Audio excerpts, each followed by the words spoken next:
Hi, I'm Amina. I am the brand ambassador at Trac-it. Here at Trac-it, we are dedicated to food allergy awareness. We specialize in a food labeling system geared towards young children. My first major run-in with food allergies was when I was 3 years old. I went out to eat at a buffet with my family, and a while later, my mom realized that I was breathing funny. So she kind of just asked me questions to see, what was wrong with me. And she wanted to ask me, like, if I felt like I needed to go to the doctors, and I told her I wanted to go to the doctors. So she took me to the hospital where they wound up keeping me overnight. And initially, they thought that it was a respiratory infection, but we later realized that it was really an allergic reaction from cross-contamination at the buffet. So after that encounter, my parents have relentlessly stressed the importance of reading labels, being sure to ask questions about food before eating it, and always keeping a EpiPen and Benadryl on hand. I am currently a fourth-year architecture major at Howard University. When I was in my second year at Howard, living on a dorm, I had my most severe allergic reaction. Okay, so it all started around 6 p.m. It was a Friday evening. I had just got out of class and I was exhausted. I ran to the convenience store on campus by my dorm. So as I was just so tired and rushed to get home, I quickly grabbed a snack that was by the cash register, not realizing that it did contain my allergen. I thought it was a similar snack with similar packaging.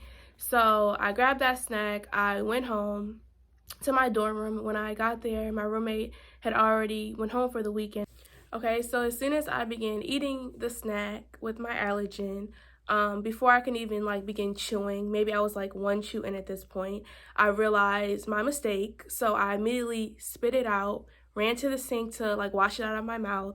And while I was doing that, I already kind of started to panic because I realized how severe the allergy was, and I just knew how quickly reactions happen. So while I was washing out my mouth, I was calling my mom. She declined my call and she texted me and said that she was in my brother's karate. I was frantically telling her it's an emergency. So she steps out and we're on the phone and she's kind of just walking me through what to do. She tells me to take some Benadryl, so I do that. And I'm kind of just panicking because I can already start to feel my throat, it just starts to feel funny. So we quickly realized that I'm going to need an EpiPen, which kind of set me into a more severe panic than I was already in because I'm really afraid of needles. So I kind of just began a mini panic attack. My mom was just telling me you have to do it. And I just knew I wouldn't be able to give myself an EpiPen. So, and mind you, this is all within less than a couple minutes of me initially eating my allergen. So it was all so fast and it was just all happening really fast. So I texted my a group chat with my friends asking who was in the dorm, and no one responded. So I just went out in the hallway and I just ran to my friend's room hoping that she was there. She lived a couple doors down. So I go and I knock on her door and thankfully she was in there. So I kind of immediately tell her that she has to give me an EpiPen. So she was actually really calm about it, and I had my mom on the phone. So my mom walked her through of how to give me the EpiPen. So she successfully gives me the EpiPen. Okay, so after the EpiPen, next we have to go to the hospital. So I live within walking distance of a hospital. So I decided that it would be quicker just to go and walk instead of calling the ambulance or Ubering, because that takes time. So I kind of was just ready to go. We can just walk. So I began to walk with my friend to the hospital, and as I'm going, I start to kind of I just really feel off. I feel my face swelling up. I feel my throat closing up more. I feel really dizzy. So I'm kind of just crying, and I just, at this point, I don't know what my face looks like, and I really didn't even consider that it would be bad.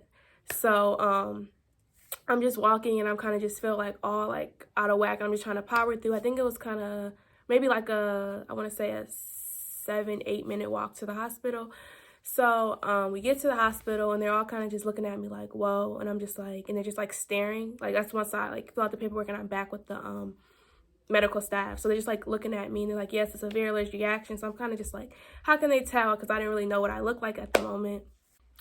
Okay, so then I get back to the room at the hospital, and my friend stayed with me the entire time until my dad came. So the doctor came at one point and asked me if I knew what I looked like, and I was just no.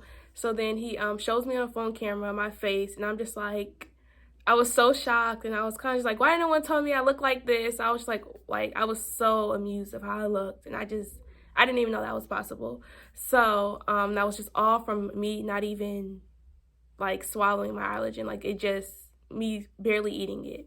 So this situation has put in perspective for me how serious food allergies are, because although I knew, I always have my parents stressing me about, making sure I take the proper precautions. It is easy to get comfortable, because it's something that you kind of have to always kind of do, just like, you eat multiple times a day. So it's like every time you eat, you kind of check everything. So it is easy to kind of just get comfortable or just kind of, rush and not really take the proper precautions.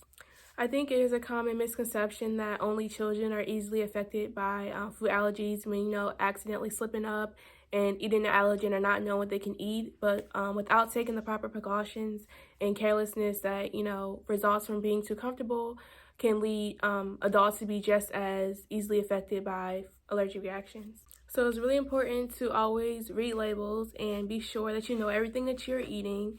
Also, when you go out, to always ask the proper questions to make sure there's none of your allergens in anything you may order. And also to keep an EpiPen and Benadryl at hand, both at home and when you go out. You should always have one. One of the most important things when experiencing an allergic reaction or helping someone who is experiencing an allergic reaction is not to panic. Although it is very easy to panic because it's a scary situation, it's very unexpected, but it's important to stay calm because every second counts. And I cannot stress enough how important it is to always keep Benadryl and an EpiPen on hand. And as soon as they are needed, like do not wait, don't hesitate until the reaction becomes severe. As soon as the reaction begins or is suspected to begin, to use them, because once it's too late, there's really nothing you can do. Okay, thank you for watching. To see more videos or learn about Trac-it and all we have to offer, you can visit us at trackitlight.com.